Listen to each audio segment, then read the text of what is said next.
بسم الله الرحمن الرحيم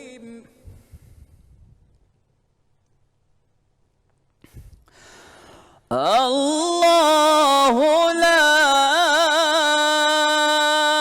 إله إلا هو له الأسماء الحسنى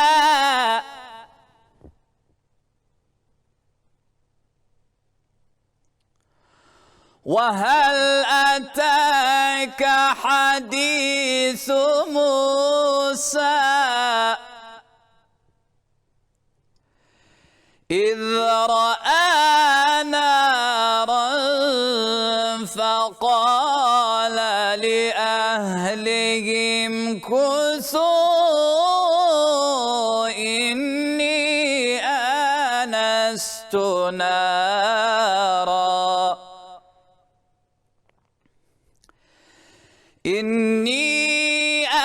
آنست نارا لعلي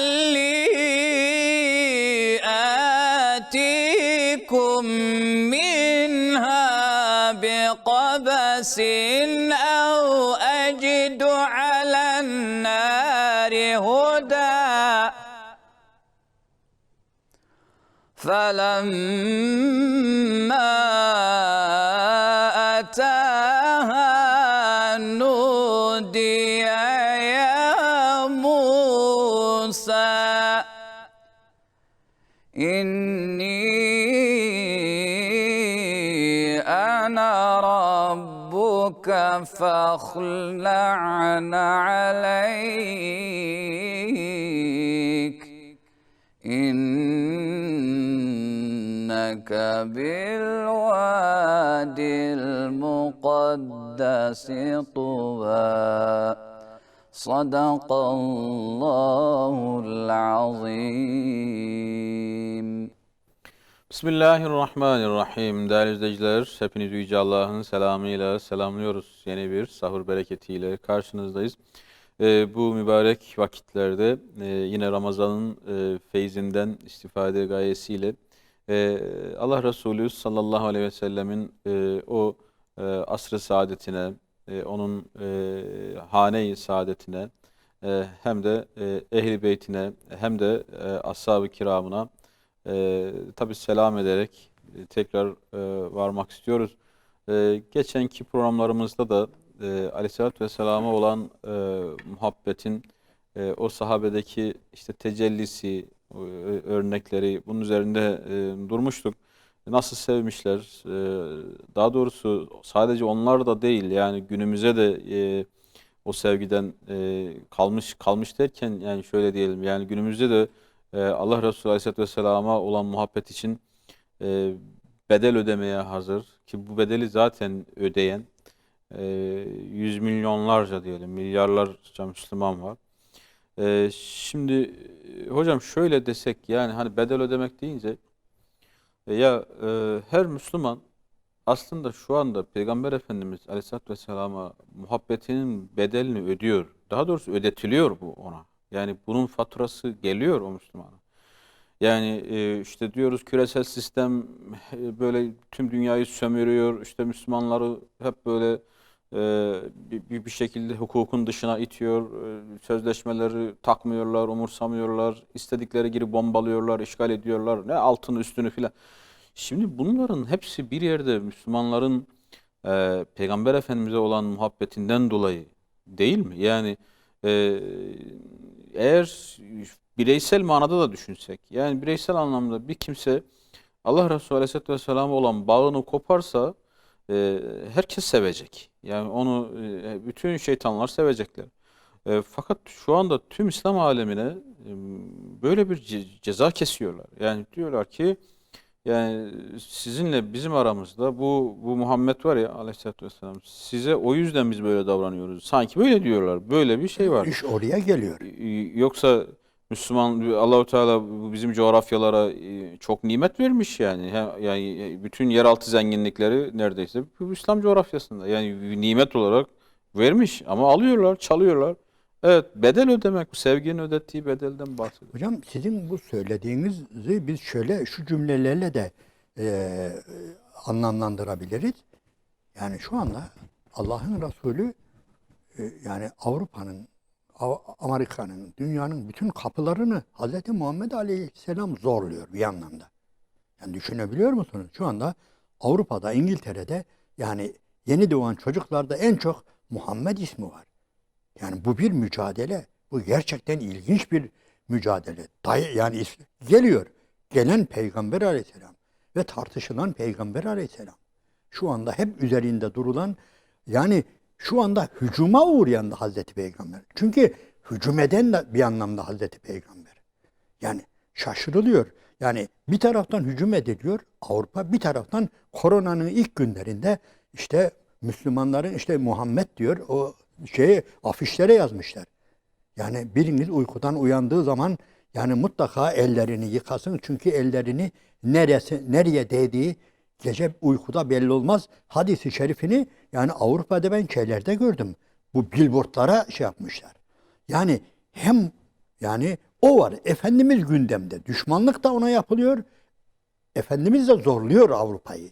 İsim olarak da her şeysiyle yani böyle bir afaki bir şey olarak da gerçekten böyle. Bütün mesele o yani Efendimiz. Hazreti Peygamber Aleyhisselatü Vesselam bugün dünyanın yegane gündemi, canlı gündemi. Onun için elbette onu yürekten sevenler, savunanlar yani onların başına da gelenler ne varsa geliyor yani. Yine aynen dün yani Yasir'e, Sümeyye'ye ne yapılmışsa özellikle Ammar İbni Yasir'e yani ona gitmeyeceğim, ondan vazgeçeceğim.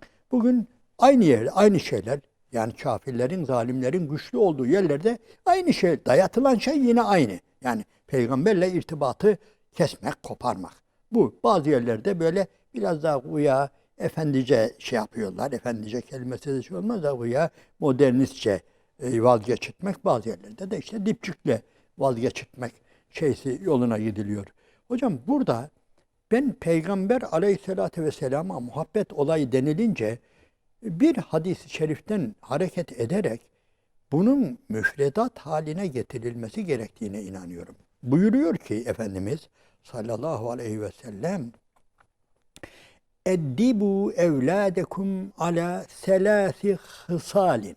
Herhalde böyle. Evlatlarınızı, çocuklarınızı 3 hasletle terbiye edin. Hubbu nebiyyukum. Birincisi, nebinizin muhabbetiyle. İkincisi, ve hubbu ehli beytihi ve onun ehli beytinin muhabbetiyle ve bir de kıraatül Kur'an, Kur'an kıraatiyle. Hocam bu dikkat ederseniz bu Müslüman terbiyecilere verilen bir müfredat emridir. Müfredat şeysidir yani hedef gösteriyor.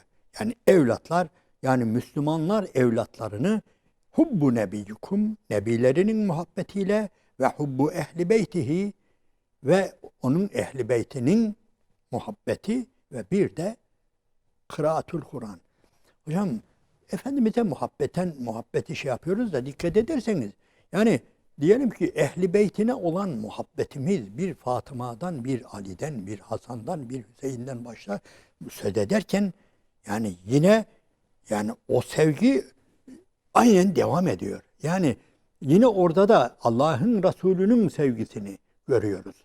Yani insanlar eğer Hazreti Fatıma'yı seviyorsa, Hazreti Ali'yi seviyorsa, Hazreti Hasan'ı, Hazreti Hüseyin'i, Zeynep'i seviyorsa orada da yani yine Peygamber Aleyhisselatü Vesselam'ın muhabbeti var. Yani çünkü yani o sadece bunlar benim torunum falan olduğu için de ben geçerken Kerbela'dan geçiyordum bu. O eskiden otobüste hacca gidilirken oralarda ziyaret ediyorduk.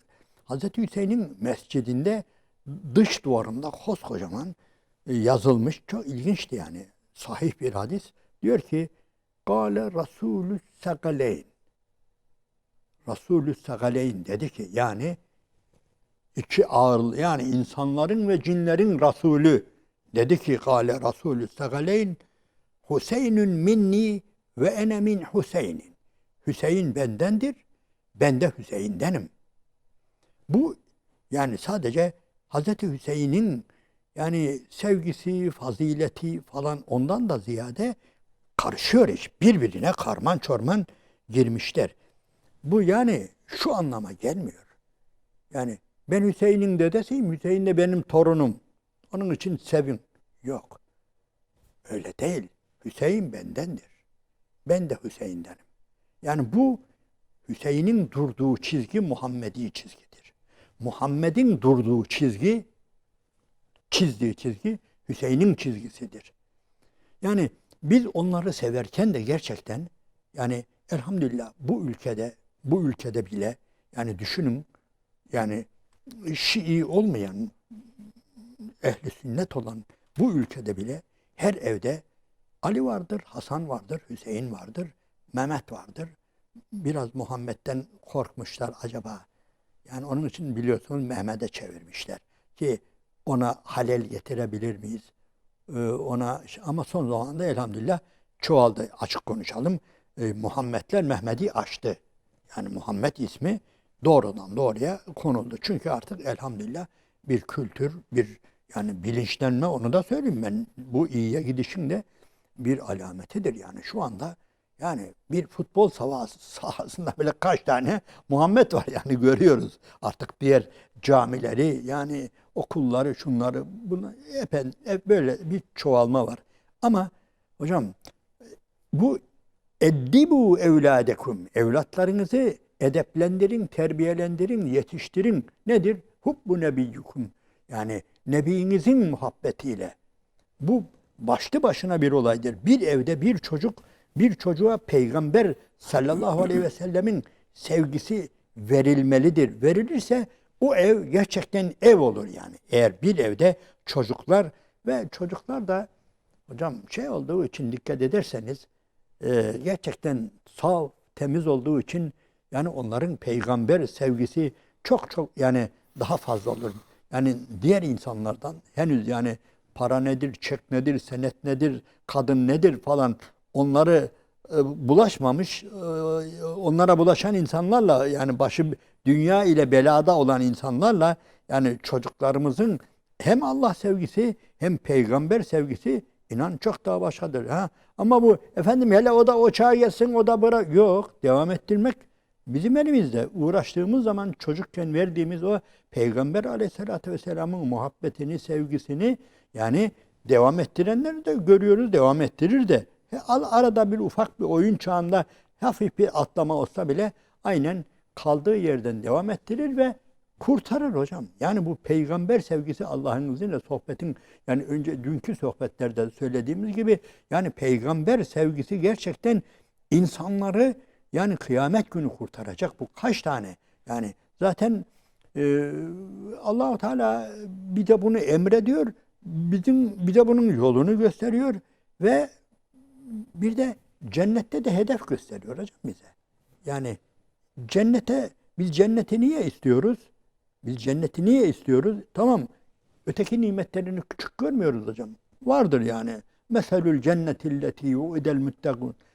Yani o müttakilere vaat edilen cennet. Fiha enharun min ma'in gayri asin ve enharun min lebenin lem yetegayyer ta'muh ve enharun min hamrin lezzetil lişaribin ve enharun min aselin musaffa. Yani cennette ırmaklar var. Cennette yani yiyecekler var, köşkler var, saraylar var.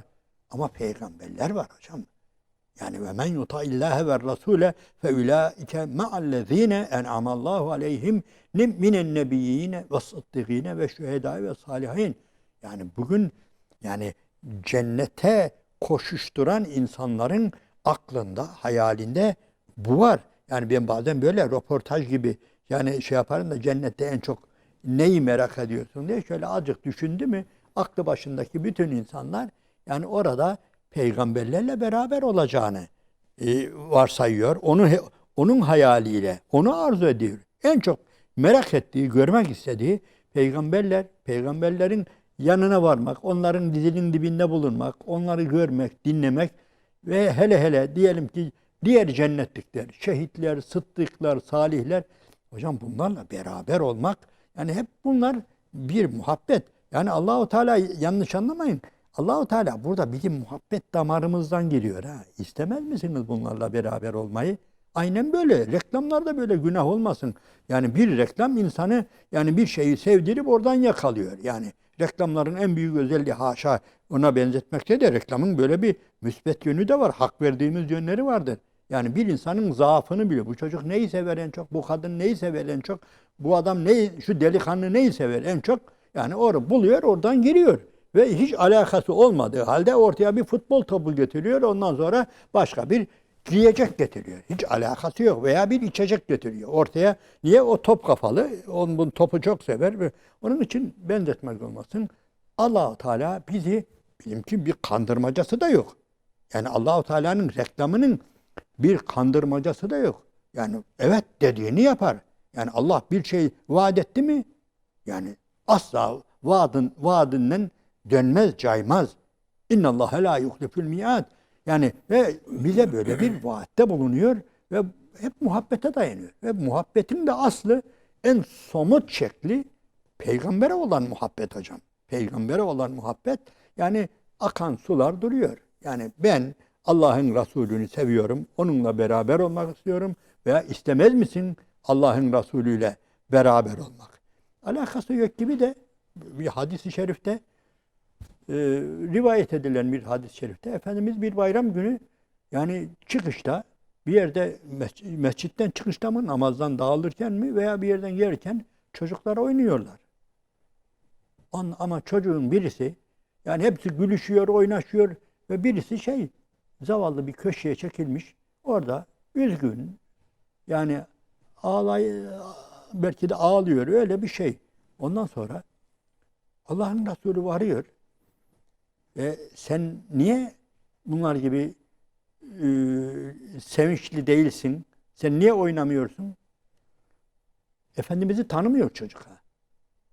İşte ben diyor benim babam öldü diyor. Savaşta öldü diyor. Annem de başka bir kocaya gitti diyor. Ve beni de unuttu diyor. O adamla beraber beni hep unuttu. Ben diyor param yok, pulum yok, giysim yok, şunum yok, bunum yok. Bunların her şeysi var. Onun için ben böyleyim diyor. Allah'ın Resulü çocuğu tutuyor. Diyor ki sen diyor istemez misin diyor. Hayır, ben senin baban olayım diyor. Götürüyor. Eve götürüyor. Ben senin baban olayım diyor. Ayşe senin annen olsun diyor. Ondan sonra Ali senin ağabeyin olsun. Fatıma senin ablan olsun. Hasan, Hüseyin senin kardeşlerin olsun. İstemez misin diyor. Hem bunları yapıyor, tamam diyor. Bundan sonra sen diyor, yani aynen böylesin diyor. Ve bunu buluyor, buşuruyor, giydiriyor, şey yapıyor. Çocuk geliyor hocam. Çocuk daha sonra geliyor bunların yanına. Ve böyle öyle bir şen, şakrak, böyle sevinç içinde yani. Ondan sonra ötekiler ne oldu diyor. Anlatıyor yani sen niye değişmişsin böyle artık. Benim babam Muhammed'dir. Resulullah benim babamdır. Ayşe benim annemdir. Fatıma benim ablamdır. Ali benim ağabeyimdir. Hasan, Hüseyin benim kardeşlerimdir diyor. Diyor ki oradaki çocuklar, bayram yapan çocuklar. Keşke bizim de babamız diyor. Şehit olsaydı. Bizim annemiz de başka kocaya gitseydi. Yani biz de şöyle olsaydık diyor. Hocam bu sadece yani bir menkıbe olmaktan ziyade bu bir şey hocam. Yani gerçekten bu bir muhabbetin şeysidir. İlginçtir. Hocam belki muhterem izleyenlerim bulabilir. Belki tartışmalı bir konudur da bunu Lübnanlı bayan bir şarkıcı şarkı bestelemiş hocam bunu. Çok ilginçtir. Böyle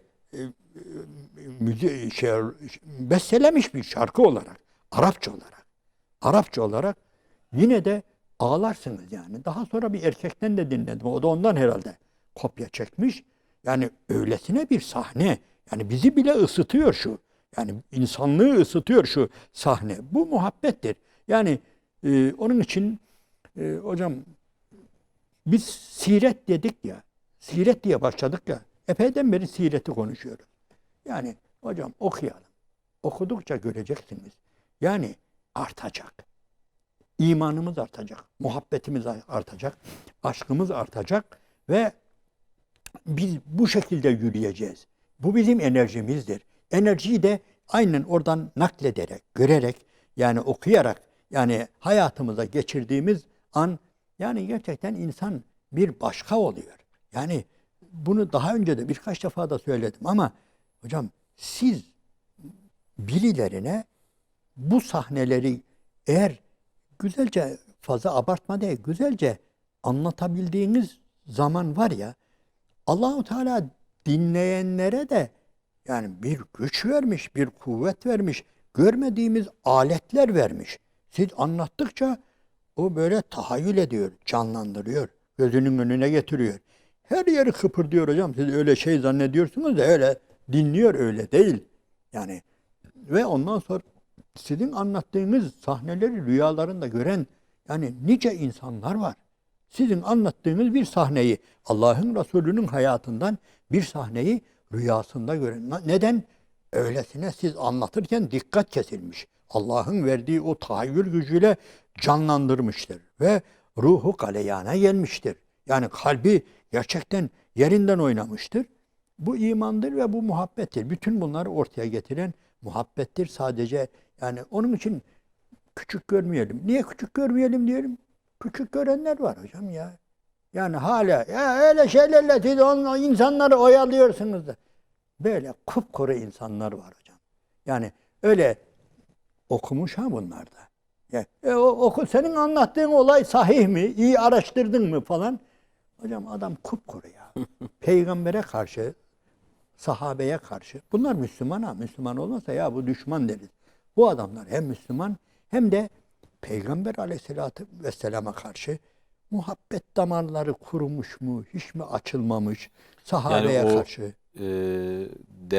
bir devenin gelip de işte sahiplerinin kendisine yaptığı eziyeti şikayet etmesi var. Evet.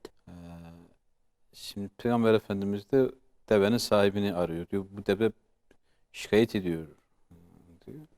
Şimdi ben bu olayı bir yerde anlattım bir programda.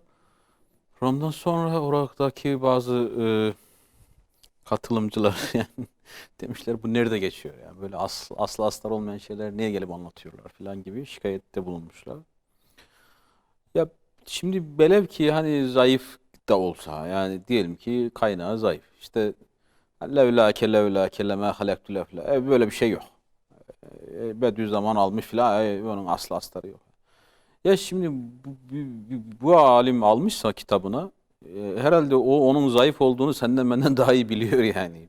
Çünkü bu hadisin zayıf olduğu yeni keşfedilmiyor. Yani bir şekilde keşfedilmiş. Onu almışsa bir hikmet için alıyor. Hani muhabbetin tabii zayıflığıyla açıklamayacağız herhalde bunu. Yani onlara da kalkıp işte muhabbetleri zayıftır demeyeceğiz ama şimdi o bir araya Hocam gidip özür dilerim. evet. Yani biz elimizde sahih çokça malzeme var. Onun için ben tehlikelilere veyahut da tartışılanlara onlara da malzeme olsun diye gitmiyorum. Gerek yok yani. Peygamber Aleyhisselatü Vesselam'ı gerçekten bu insanlara anlatmak, muhabbetini şey yapmak için bir takım zayıflara fazla tamam gitme. Sahihler çok zaten. Yeter ki bunları da anlatalım. Ha, olur olmaz. Hocam sözden söze geçiyoruz. Devam edersiniz. Yani bugün şu kendi yaşadığımız dünyada yani bir köpeğin vefakarlığı, bir koyunun vefakarlığı, yani diğer hayvanların vefakarlığı yeter ki yani azıcık ilgi gösterilen hayvanların vefakarlığı gözlerimizi yaşartıyor hocam. Niye olmasın ki o zaman? Yani niye olmasın sırtına yani çok yük vurulan bir devenin üzerinden yani o yük alındığı zaman yani onun yani bir şeyler yaptığı, teşekkür ettiği falan. Hocam göreceksiniz ya yani internette bu gibi özellikle bu bir takım hayvanların gösterdiği vefakarlığı, yani iyilikten anladıklarını yani bizim de gözlerimiz yaşarıyor. Yani Bu niye Peygamber Aleyhisselatü Vesselam'ın hayatında olmasın ki yani? İlla. Bir müfredatı olmalı. Yani muhabbet derken az önce aktardığı hadis-i şerif, yani çocuklarınızı şu üç şeyle terbiye ediniz. Allah Resulü Aleyhisselatü Vesselam'ın sevgisi, Ehl-i Beyt'inin sevgisi ve Kur'an öğretme dedi. Şimdi devlet tabii ki bu işte çok önemli. Çünkü çocukları zorunlu olarak alıyor, eğitiyor yani bir Evet. şekilde. Devletin yapacağı, yani Peygamber Efendimiz sevgisini verirken yapacağı şeyler hem daha kolay, yani bir şekilde imkanları çok fazla, hem de bu işin yani sürdürülebilirliği, ciddiyeti açısından çok önemli. Ama öbür taraftan da muhabbeti tabii devlet de yapmalı, hani oraya geleceğim. Yalnız muhabbeti siz resmileştirirseniz, yani resmi kalıplara, işte formel bir takım kurallara dökerseniz, bu sefer de o muhabbet yani nasıl diyelim, biraz donuklaşır mı? Hem donuklaşma ihtimali var hem de aksi tesir de şey yapabilir birileri için, biliyor musun? Ben biraz işin içine devleti katarken o yönüyle değil de hani diyelim ki bir takım zayıf rivayetler, şunlar bunlar var dedik ya, yani biz bir takım zayıf rivayetlerle peygambere muhabbeti onların üzerine bina ederim derken, benim aslında devletin tepesinden ziyade bir takım akademisyenler de bu işin içerisine girsin. Yani ve ortaklaşa hazırlansın. Dediğim gibi biz Peygamber Aleyhisselatü Vesselam'a olan muhabbeti, sahabeye olan muhabbeti yani ortaya koymak için yani yeteri kadar sahih malzemelerimiz var. Yani şeye gitmeden ve tereddütlü, yani diyelim ki üzerinde ihtilaf edilen bir takım rivayetleri bir tarafa bırakmak adına, yani burada seçici olmak için yani bir takım akademisyenler de bu konuda devreye girsin. Ben devlet derken genellikle şeyi kastetmedim. Devlet bir kanun çıkartsın, din dersi mecburi olsun, siyer, tamam, o da ayrı bir olay. Ayrı bir olay, seçmeli olsun. Ama bu arada gerçekten bu konu ciddi olarak ele alınırsa, yani ben şahsen hocam bu şeylerde falan konuşurken, kutlu doğumlarda Peygamber Aleyhisselatü Vesselam'ı falan anlatırken okuyorum, şey yapıyorum, ama bu arada bir takım diyelim ki İslam tarihi profesörleriyle bazı tanıdıklarım var. Onlarla konuşuyorum. Diyorum ki ya hocam, yani sizde de ben şimdi falan yere gidip Hazreti Peygamber Aleyhisselatü Vesselam ile ilgili konuşma yapacağım. Muhabbetiyle ilgili, itaatıyla ilgili falan. Siz benim yerimde olsanız ne anlatırdınız diye. Bunları gerçekten bazılarını tutup böyle sahaya çektim. Sonra beni eleştirmeyin veya benim gibi insanları şu anda bir takım derneklerde, vakıflarda yani faaliyet gösteren bir takım hocaları bu anlamda eleştirmeyin. Lütfen devreye girin. Madem şeyiniz, söyleyin. Yani de ki bak, bir konuşmama bak. Mesela benden konuşmamın metnini iste. De ki ya Mehmet Hoca, sen konuşacaksın da işte falan yerde Peygamber Aleyhisselatü Vesselam'ın şu yönünü anlatacaksın. Neler? Rivayetlerine bir bakayım veya tespitlerine bir bakayım. Nelere vurgu yapacaksın? Benden iste. Ben sana vereyim.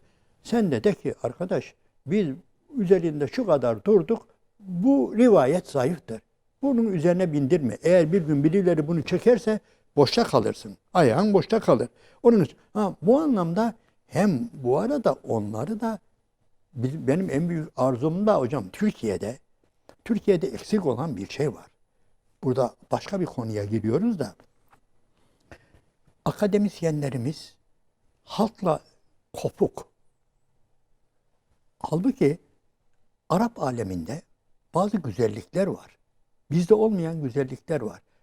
Savaştan önce, yani diyelim ki Şam'da, üniversitede ki bir üstad, bir hoca, aynı zamanda Emevi Camii'nde bir köşede ders halkası var halkla beraber. Hepsi böyleymiş. Yani o şeyde, o camilerde hem üniversitede profesör hem şeyde camilerde, büyük camilerde yani grupları var. Hem öğrenci grupları hem halktan sohbet grupları var. Yani bu işi biraz daha ciddi götürüyor. Yani bir insan düşünün ki yani son zamanlarda bazı şeylere seviniyorum. Bazıları eleştiriyor da epeyce büyük şehrin müftüsü biraz daha şeyden oldu. Yani akademisyenlerden, proflardan epeyce müftü oldu. Ben bunun sonunun iyiye gideceğine inanıyorum. Yani artık öyle olsun mesela madem ilahiyatlar çoğaldı şu anda önce İmam Hatip mezunları hemen imam olabiliyordu ama şu anda sırada ilahiyatlar dura dura hem İmam Hatip'i bitirmiş hem ilahiyatı bitirmiş. Herhalde bu insan ayrı bir konuya girdik de herhalde bunlara öncelik tanılacak. Şimdi bir insan düşününüz ki hem yani ister Diyanetin içinden gelerek kariyer yapsın, master yapsın, öyle değil mi? Doktora yapsın, master yapsın. Bu da bir ilerlemedir. Veyahut da ilahiyatın içinde master'ı olan, doktorası olan, doçentliği, profluğu olan Diyanete yani kürsüye gelsin. Yani sadece kampüste değil, bu adam şeyde de konuşsun. Yani diyelim ki Kocatepe'de de konuşsun, Hacı Bayram'da da konuşsun, başka yerde de konuşsun. Hocam bu güzel bir şey. Yani şu anda bu arzulanan bir şey. Yani ikisi o ona gelsin, o ona yani karışması. Ben bunu kastediyorum. Muhabbet olayı da, Efendimiz'e muhabbet olayı, itaat olayı neyse peygamberle aramızdaki yani bu iletişim kurulurken eğer sadece yani böyle sadece bir takım kıssalarla falan değil de eğer bu üstadlar diyelim, bu üstadlar devreye girerse yani onlar da yani bunun şeysini en sağlamlarını alırsak Allah'ın izniyle yani bu iş yani yarın bir gün bu çocuk güçlükte kalmaz, birileri gülmez. Yani çünkü onu yani bu bilgiyi ona veren, bu malzemeyi ona veren aynı zamanda falan fakültenin, ilahiyat fakültesinin falan ana bilim de dalı başkanı ve tamam falan şehrin müftüsü ama aynı zamanda budur. Ve bunlar her şeye rağmen aşağılık kompleksi değil hocam. Bunlar çok önemli. Ben eddibu evladekümü yani sadece dindar annelere babalara bırakılmaması yani bu ses bu çağrı Efendimizin bu çağrısını yani devletlerin de fakültelerin de yani büyük kurumların da bilmesini kendilerine görev edilmesini biz bekleriz. Yani böyle olduğu takdirde Allah'ın izniyle yani çok sağlam adımlarımız olur yani. Bunu söylüyorum ben. Evet. Yani bütün kanaat gruplarının, sivil toplum, İslami kesimler, cemiyetler, gruplar, cemaatler neyse yani bunların zaten böyle bir doğal olarak faaliyetleri var. Yani o belki de cemiyet yapan veya o grubu, tarikatı neyse yani o bir arada tutan şey de herhalde onların Efendimiz Aleyhisselatü Vesselam'ı sevme adımları veya buna yönelik faaliyetleridir diyebiliriz. Fakat burada yani bu sevgiyi nitelikli kılmak veya bu sevgiyi yani biraz daha Evet. hayata hükmeder hale getirmek veya onun pratiğine aktarabilmek esas olan bu. Yani Hazreti Ömer'i Aleyhisselatü Vesselam'ın işte bir sanki yoklaması gibi yani Hazreti Ömer işte ya Resulallah sen bana annemden babamdan daha sevgilisin olmadı değil mi? Eksik Evet. oldu. Nefsim hariç değil, her şeyden Nefsim daha. hariç her şeyden daha. Nefsinden de daha çok sevmedikçe orada ekliyor. Hazreti Ömer bu şeyi geçiyor. Yani bu şimdi orada bir eğitime var. Yani Hazreti Ömer'i sanki yetiştiriyor bu noktada. Şimdi Hemen orada bir imtihandan geçiyor. Öyle ya. yani geçenki bölümde anlattığınız Ensar'ın olayı da biraz ona benziyor. Yani Allah Resulü Aleyhisselatü Vesselam ashabını kendini sevme noktasında da eğitiyor, yetiştiriyor. Yani Ensar artık Hazreti Peygamber'i biraz daha değişik sevecek. Niye? Yani Mekke'de kalabilirdi. Mekke'yi fethettik. O orada kalabilirdi. Yani ama bizi tercih etti. Beni tercih etti. Yani Sa'd bin Muaz diyecek ki beni tercih etti. Öteki diyecek ki beni tercih etti Ensar. Ve bu da ayrı bir muhabbeti doğuracak. Yani gerçekten bu şey yani sahih olması, ona yani sahih kelimesini burada kullanabiliriz. Yani burada bunu sağlayabilmemiz lazım. Hocam dikkat ederseniz bu zaten biraz kendiliğinden oluyor. Mesela şu anda belki ilk günlerde bu şeyde bu seviyede değildik ama şu anda Türkiye'de epeyce siret yarışması var değil mi? Hocam ben bakıyorum yayın evlerine Peygamber Aleyhisselatü Vesselam'ın muhabbeti, sevgisi uğruna yani bu siret yarışmalarından dolayı ne kadar kitap çıkmış hocam. Ne kadar kitap yazılmış. Yani önce bir elin parmakları kadardı yani. Açılamıyorduk. Yani belliydi. Hocam işte hangi kitaptan çalışalım? Birkaç kitap ismi verebiliyorduk. Yani niye? Azdı. Ama şimdi yani hiç ismini duymadığımız ve okuduğumuzda da güzel ya, güzel olmuş dediğimiz çok güzel siret kitapları var. Ve bu daha da kalitelileşecek, daha da güzelleşecek. Bu da bir yarış. Yani demek ki hocam yürüyoruz. Yani bu muhabbet bizi yürütüyor. Mesafe de alıyoruz. Yani bundan kimse böyle bu mesafeyi küçük görmesin, basit görmesin. Yani öldük, bittik, tükendik falan. Hayır öyle değil.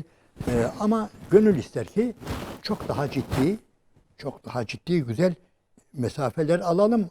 Alabiliriz. Elimizde o kadar malzeme var ki hocam daha ciddi bir yani dikkat edin yani son zamanda yani TRT'de yayınlanan veya birkaç kanalda yayınlanan bir takım diziler var. Daha gelmedik sahabeye. Sahabenin dizisi yok daha. Yani düşünebiliyor musunuz?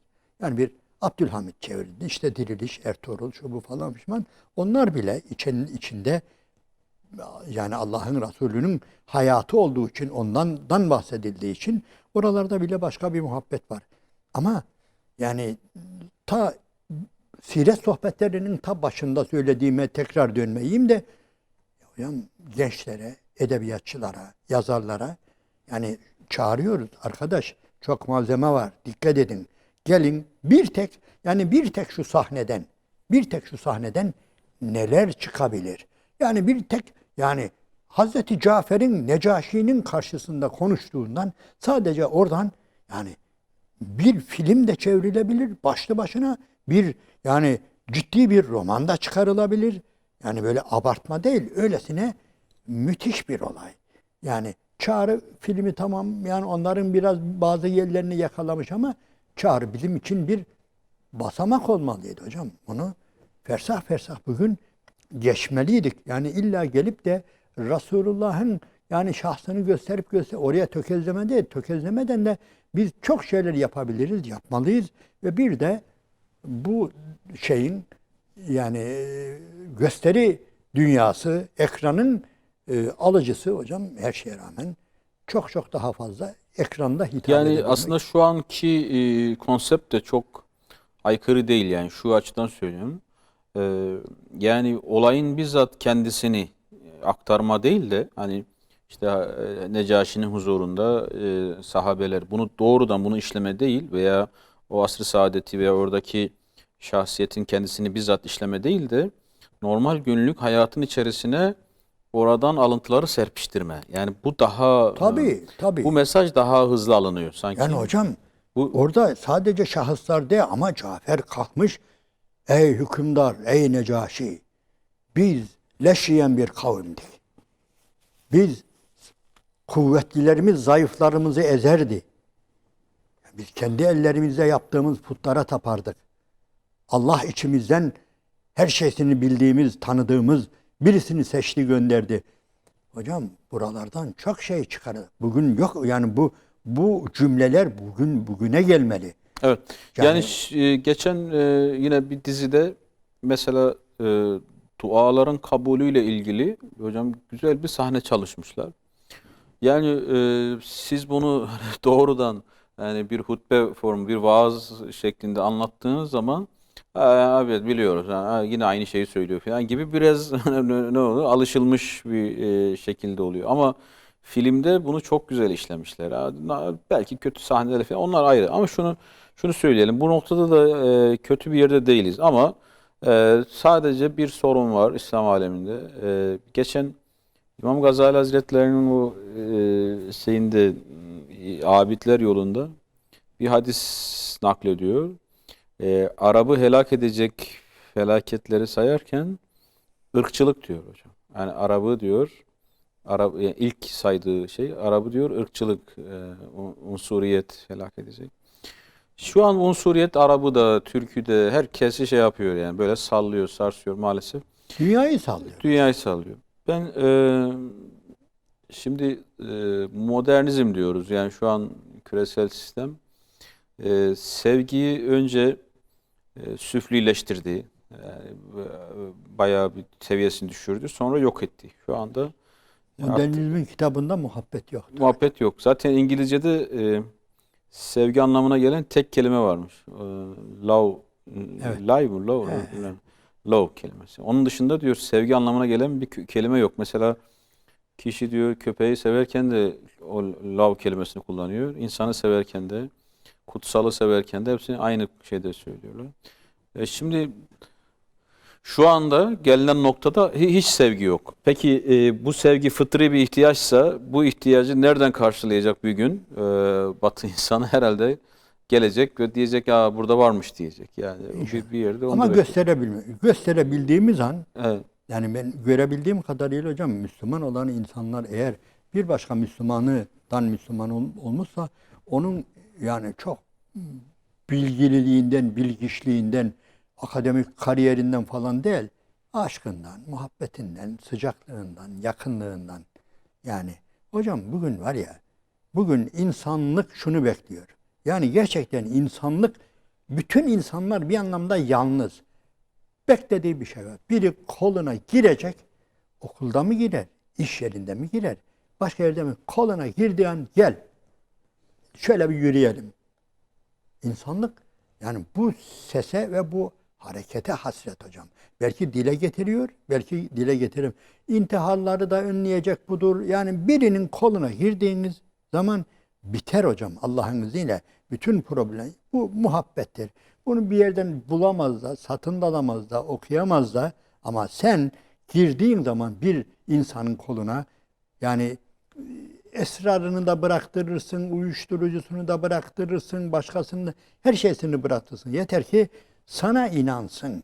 Hocam iman zaten var ya, iman Allah'a ve Resulüne, ahirete imandan önce hani bizlerce ben bu adama inanıyorum ya demek, düşünelim sıradan.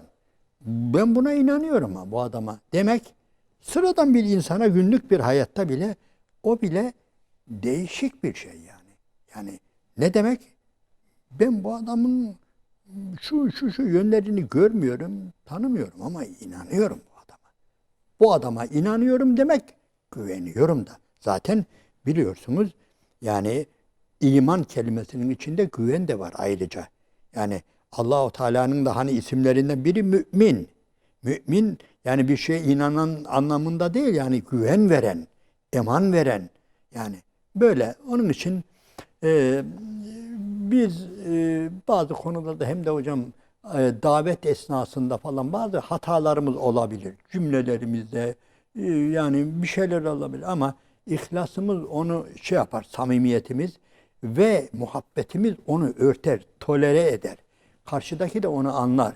Yani diyelim ki ben eğer bir konuda şöyle bir girdiğim zaman birisine, eğer ben daha önce o insana bir güven vermişsem, o der ki ya Mehmet Hoca şu anda biraz ağzından çıkan biraz yanlış oldu ya, ama ben biliyorum bunun niyeti doğru diye benim o hatamı tolere eder, affeder ve yine niye? Beni kurtaran ne? Benim sunduğum samimiyet, eğer sunabiliyorsam. Benim sunduğum güven ve samimiyet başka hatalarımızı da hemen örter ve göstermez yani. Evet hocam. Abdullah bin Mesud radıyallahu anh'ın Kur'an'ında Felak ve Nas sureleri yok. O diyor ki onlar duaydı diyor, ayet değil. Hiç kimse bundan dolayı Abdullah bin Mesud'u şeyin dışına itmemiş. Yani Kur'an'ın 2 suresini inkar etti diye kimse bir şey diyemez. Çünkü o da okuyor onu. Evet. Ama Resulullah'ın duası zannediyor. Duası. Veya işte bize Mahşeri mesela, Keşşaf meşhur tefsiri yazarı. İşte bu Mutezile alimidir. Mutezilelerin hepsini dışarı attık.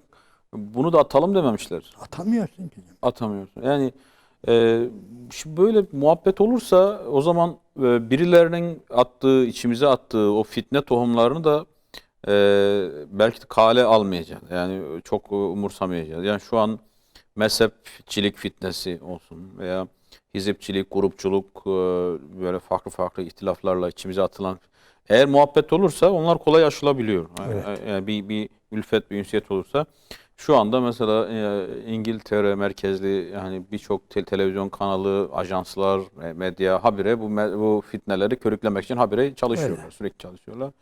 Eğer bir görüşme olsa, bir yakınlaşma olsa, bir muhabbet olsa o zaman denecek ki ya tamam şu konularda farklı düşünüyor olabiliriz, farklı okumalar Evet. yapıyoruz olabilir. Ama biz biriz, biz kardeşiz denecek yani. Hocam görüş ayrılıkları aynen devam etse bile dikkat edin. Hiç kimse görüşünden vazgeçmese, inadından vazgeçmese. Ama ben selamun aleyküm diye varsam, ayrı düşündüğüm bir gruba, ekibe varsam, bunu yapmaya çalışıyorum Allah rızası için. Varsam, otursam, bir çaylarını içsem artık benim aleyhimde fazla konuşmuyorlar baktım. Niye? Hoca yine gelir ya bir gün karşı karşıya geliriz veya bu sözümüz hocaya ulaşırsa bizim bu şeyimiz veyahut da ben onlar hakkında şey yapamıyorum. Konuşamıyorum. Niye? Ya vardın çaylarını içtin. Ondan sonra ne yani aleyhlerinde konuşuyorsun diye.